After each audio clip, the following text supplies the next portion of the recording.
been trying to listen to more music because I think that obviously it's important to read, it's important to talk to people, but I think music has a special place where you can learn something. Sometimes there's something that you can get from music that you just cannot get anywhere else. It doesn't hit the same through spoken word, doesn't hit the same way through prose, through reading it, because I think whether it's melody or it's rhythm, there's something that you open yourself up to when there's music that you wouldn't if there wasn't.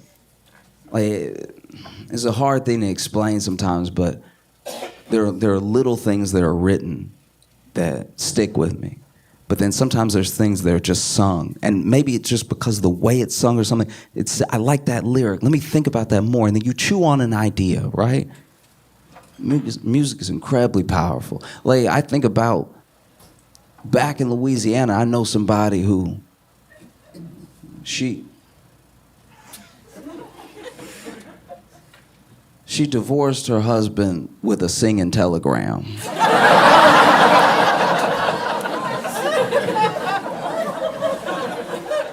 Now you can already imagine how different it hits to maybe be at a dinner and demand a divorce. I'm sick of this. I'm tired of you. I'm always putting up with the same stuff. I want a divorce. You know what I mean? Your server is like, so no dessert.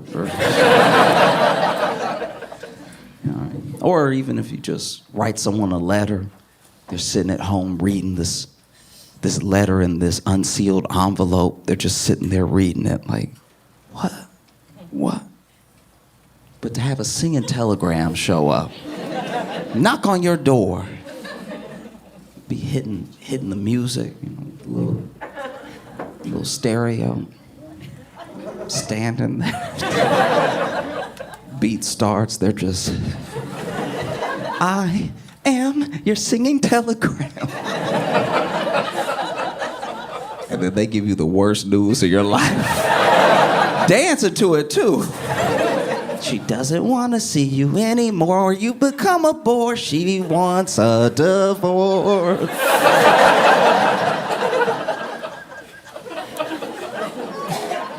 And putting his hand out for a tip.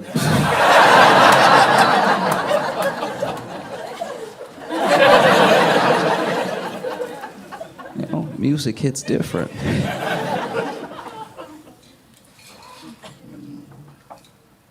I think sometimes one of the most beautiful ways to remember somebody that you lost is through music. You know, sometimes you'll tell a story or something, and if the story doesn't hold a significance for a person, it just doesn't.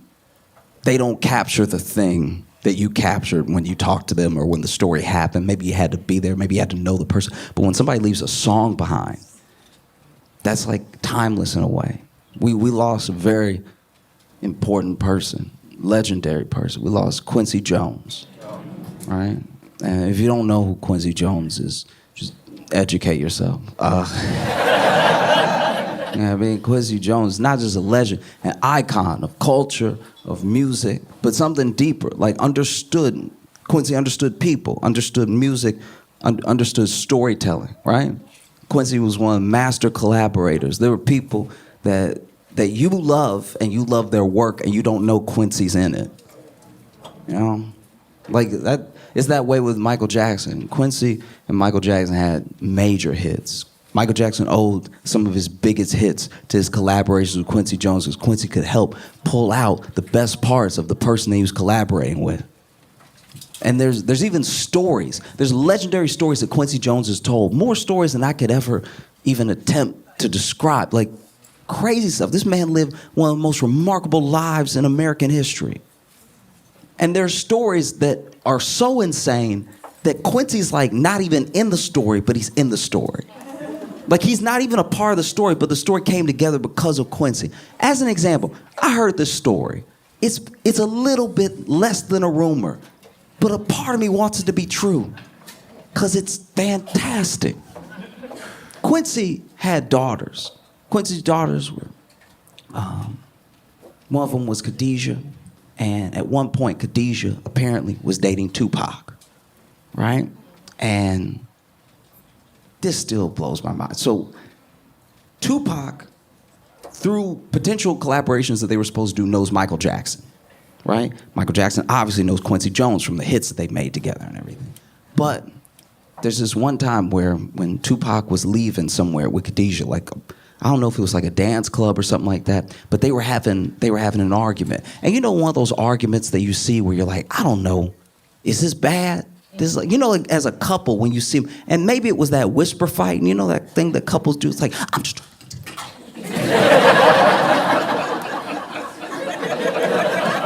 That's a big one at restaurants, you know.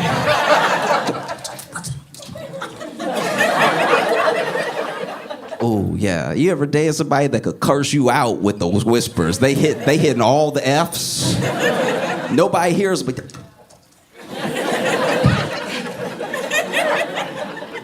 And you know, if you passing by, I don't know, is this a bad fight? Who knows? Or maybe they were having a screaming match. It doesn't seem like it because it seemed like kind of one-sided. Like Tupac was very annoyed with Khadijah trying to get her to come along and everything. And we've all been in a situation, if you've just been out, where you've seen a couple argue and you're like, is this bad? Do you know what I mean? Like you've been in a Walmart parking lot. Where you were like, is this just how they talk to each other? Or like, should I step in or something? Because this is uncomfortable, you know? And I'm not picking on Walmart. I've been to a Golden Corral and just waiting to be seated and you're like, all right, they about to eat together? That doesn't seem like a happy occasion. And so, you know, Tupac was saying something tantamount to like, come on, girl, hurry up, come on, right?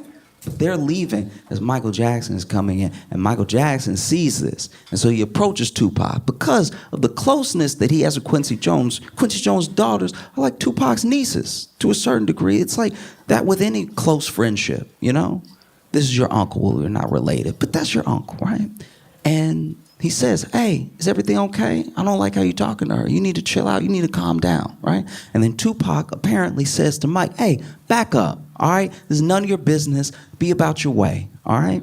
And then Mike was like, no, you don't understand. This is pretty much my niece. You're not going to talk to her any type of way, especially in public. You need to calm down, right? And then tells him again, you need to back up. You need to back off, right? And then according to the story, Michael Jackson beat Tupac's ass.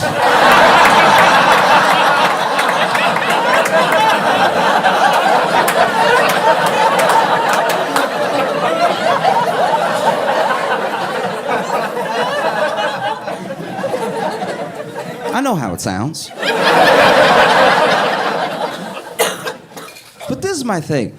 When I look at Tupac, I look at Michael Jackson, I can't help but wonder if the two of them, in a way, are like the inverse of each other. You know? Because we've seen from footage of this person that Tupac is, right? This incredibly adept poet, this person who pulls the tenderness out of horrific things and expresses that tenderness back through music or just through written word. That type of poet, that person is in some ways a sensitive person, like a sensitive soul. Maybe not soft, maybe not, you know, but there's someone who clearly has a sensitive side that they can access. And I think that a lot of like thug life, a lot of the street stuff, some of that is to sell records. Some of that he was really living. But you can't help but wonder how much of this persona is a persona to sell, to market, and how much of this is actually him. Because what if, when no one's around, behind closed doors, when you're just chilling, this guy is a sweetheart, sensitive person. You know, it's what's been said about him through people who knew him. And you look at Michael Jackson. We know Michael Jackson was abused horribly. Joe Jackson beat those kids. And you go through your life like that with abuse, it can harden a person. And maybe behind closed doors, when no one was around, maybe Mike was like a little bit more hardened than we'd like to believe. You know? So imagine that. You're fighting Michael Jackson.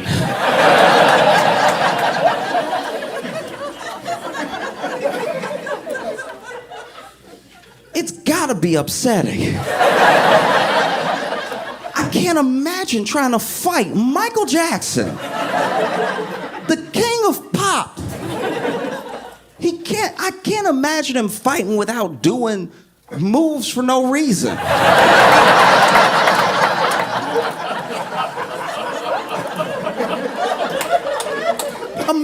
Imagine trying to fight Michael Jackson and he punching you, but he moving his leg. The leg not involved in the punch. You have the king of pop, right? And you have Tupac. Tupac is on the Everest of hip hop, right? Tupac, for better or for worse, created an entire lane of hip hop that people went down and either created some of the best artistry that I think personally has been known to man musically, and then some people who leaned into the street side a little too much and it just became something destructive. But Tupac is up there, and Tupac is who you would imagine would be beating on anybody, right? I'm not saying Tupac couldn't fight. All I will say is that the one fight that I saw Tupac in is the one that we can all see him in. It's the night that he was fighting with those dudes in Vegas. You know? A bunch of guys on his side, guys on the other side, everybody getting beat. I'm not saying Tupac couldn't fight. I'm saying the way that I saw him fighting in that video looked like the way all of us might try to double dutch. Do you know what I mean? Because there was a big cartoonish scuffle, just feet in the air, fists out of the, you know what I mean? Just like, you know, like with those Looney Tunes smoke clouds of fights and everything, and Tupac was outside of it, and you could tell he was trying to find his place. He was like,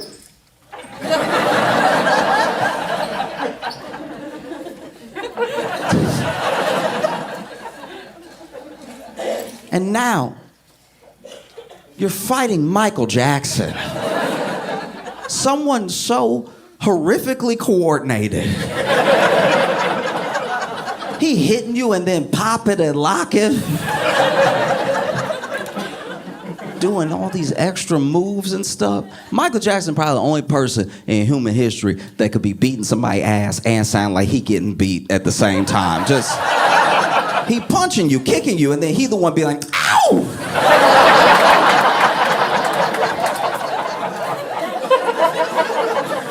Be mad as hell. You trying to fight Michael Jackson. You trying to swing on him and everything. And every time you think you really got a good one, you planned it out, you know, the fist is gonna go in his face and I'm swinging with all your might. And then he just doing these dumbass leans.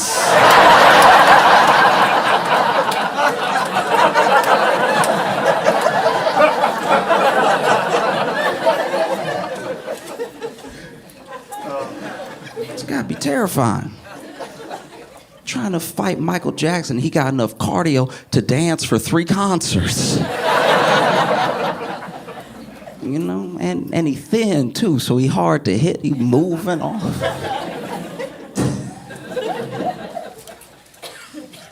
You swinging at him, he's saying stuff to you, words that don't make any sense. Tamagotchi.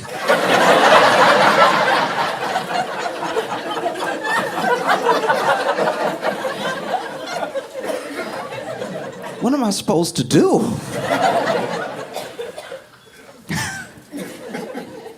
Whispering to you. You know what I mean? Because sometimes, especially if you have a fondness for a person, there's at least rumor that there are these tracks that got scrapped between Michael Jackson and Tupac. They were supposed to be on some songs together, right? So it's not as if they didn't know each other. And now imagine, you know this person. And you don't want to hurt them. They were talking disrespectfully to someone else that you love, and maybe they pushed you first, and now you're fighting, and then, you know, you hit them, and you hit them hard. You hit them real good. Now Tupac bent over and everything.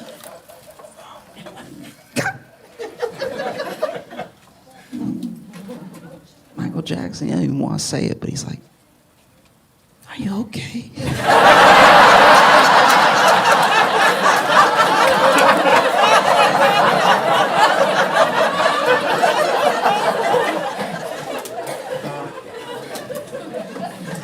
You know, the way I imagine it, Tupac gathered himself and was like, no, I'm not done. I can't go out like this. And he was written back in, you know, swinging at him and everything. And then Michael Jackson went to kicking. And that,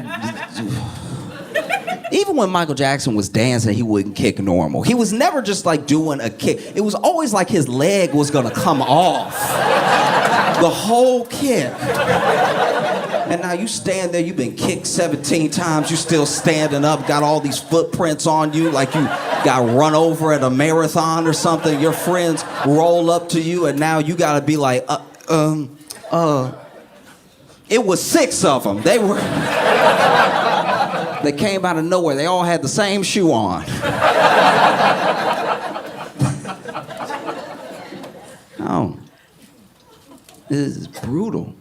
You know what I mean? Imagine you fighting somebody you respect, too. You gotta fight one of your heroes. It's unnerving. Beating you up. Fixing his hat for no reason. Because hearing about this fight, hearing about this rumor reminded me of a different rumor that I heard about Michael Jackson. Something that, I don't know. I mean, it's you can take it or leave it. I don't know. It's something that I believed for a little while because of who was saying it. But basically, Michael Jackson had such a passion for the specific art that he was doing. Not just the music, not just the spectacle, but just the whole thing. So much so that he would let it spill off stage, and all of it became a persona, all of it became a presentation, performance, almost all the time.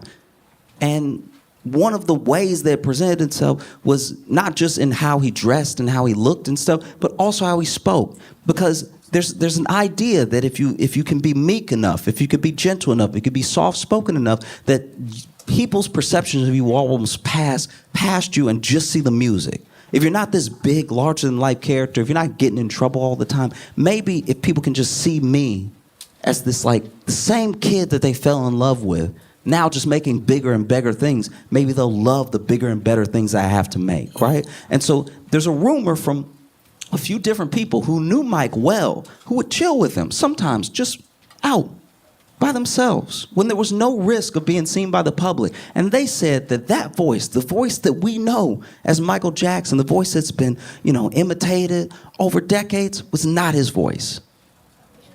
That's what they said, that if you were hanging out with Michael Jackson, you just chilling with him at his time, he actually had a way more like level register than that, which is something that shocked me, because I was like, wow, imagine putting that much into a performance, that it's like off stage and it's everywhere, and it's everyone that you meet, you're shaking hands with people, you're meeting people, and that's still not quite you. You're still putting it on a little bit, right? But now imagine you're fighting Michael Jackson. And not only is he beating your ass, but every once in a while he's like, come here, bitch. Like,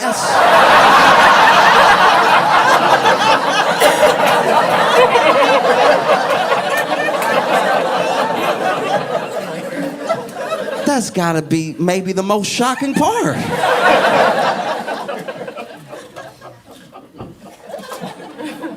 I don't know what I would do.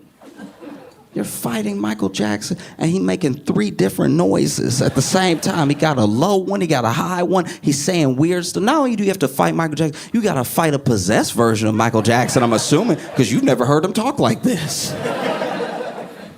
No.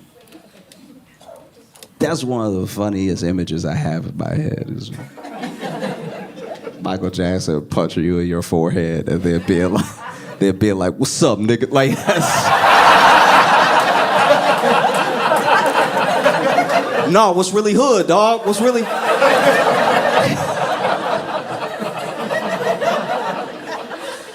Imagine, hey, you're Tupac. You're getting beat, presumably in front of some people, by Michael Jackson. At a certain point, you got to be like, guys, somebody must have a gun. Shoot this man. Even if you try to shoot him, Michael Jackson probably like catching the bullets.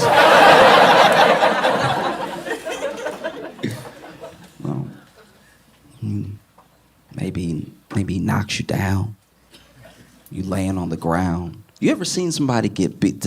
I know I'm digressing to digress, but like this, you ever see somebody get beat up real bad, and all of a sudden it's almost like they have a cold or something because they start coughing. You know, it's like they get punched a couple times, they're like, and then Michael Jackson rolls you over with his foot, walks around you all disrespectful, just fixing his belt and stuff.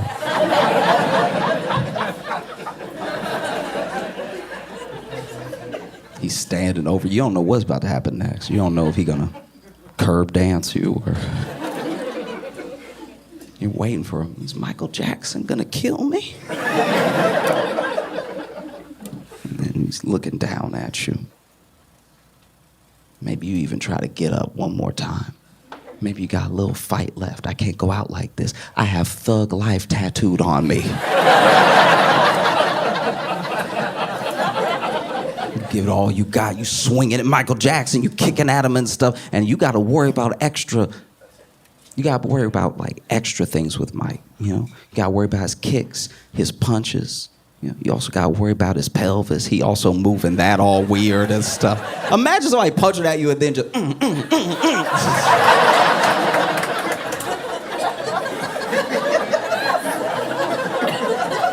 I don't know what to do with that.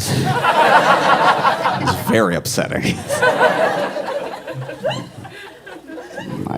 Michael Jackson punches you down to the ground again. You hit the ground. You're like, this is it. He's going to kill me. And he's standing over you, towering over you. And when you're waiting for him to hit you with that death blow, he just goes.